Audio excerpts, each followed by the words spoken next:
My goal for Paris 2024 is to be on top of that dais with a medal around my neck. Team Kerr, probably at the heart of it is communication, and that's something that we've really tried to build over the last 18 months. We sort of all come together near the end of the season or at the start of kind of the new season, and sort of sit down and work out what the goals are as a team, you know, collectively, rather than what's probably a more traditional method of the coach and athlete kind of having that discussion and then bringing it to the table. So we all sit around the table and bring some ideas around how we can make me jump higher and win more medals. And then from there, we sort of check in every 2 weeks as a team again. And this is whether we're overseas or in New Zealand, which is a massive game changer for us, because in the past, we were just only connecting when we were in New Zealand. At the stage now where it's an athlete-led, he knows what he wants, he knows what he needs, and I try and help that and utilise the resources that are available through HPSNZ to make it happen. So Hamish has a really tight support team, so we meet regularly, the full team across all the different disciplines every couple of weeks,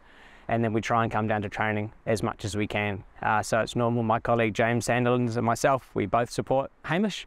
So at the moment we're here once a week when he's here in New Zealand. We're here capturing and describing what's going on in training, and we'll do that in competition as well. I'm in a position in my career where I know there's a lot more height to be gained. For me, focusing on trying to get to sort of 237, 238, and hopefully into the low 240s in the next few years is what's going to lead to those medals. It's an awesome feeling knowing that there's a bunch of, you know, world-class experts in their respective fields all buying into this problem and this journey that is trying to make me jump higher. One of the big changes that we've made in the last 12 to 18 months has been bringing more technology.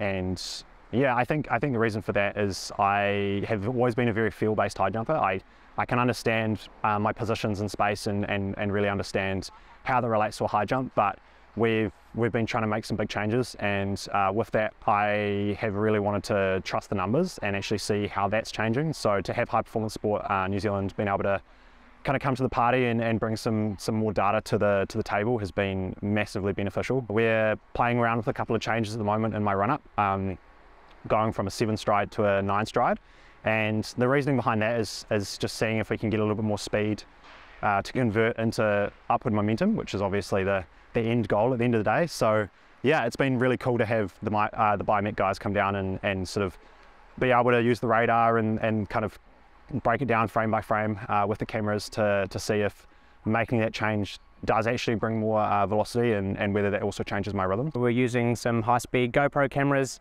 to capture a couple of different angles where we tag that up and we look at Hamish's rhythm and then timing.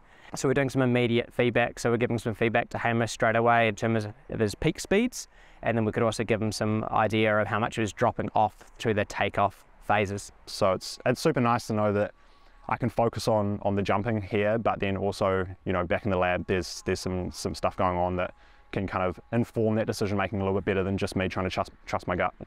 I personally am not a data nerd. I'm not a nutrition expert. I'm not a, you know, biomechanist or an amazing physio, but I've got those people around me, and I trust those people. HPSNZ input that he gets from the likes of Anna Simsick and John Quinn and Rebecca Cook and Matt and James. I've worked with Hamish for quite a while now, and so the group dynamic is very positive, and yeah, they're friends as well as, you know, technical supporters or whatever their particular role may be. So there's that constant interaction and communication going on, and that's probably the biggest uplift of performance that has occurred in the last 12 months. I'm a high jumper, that's what I do best, and these guys just sort of support me on that program.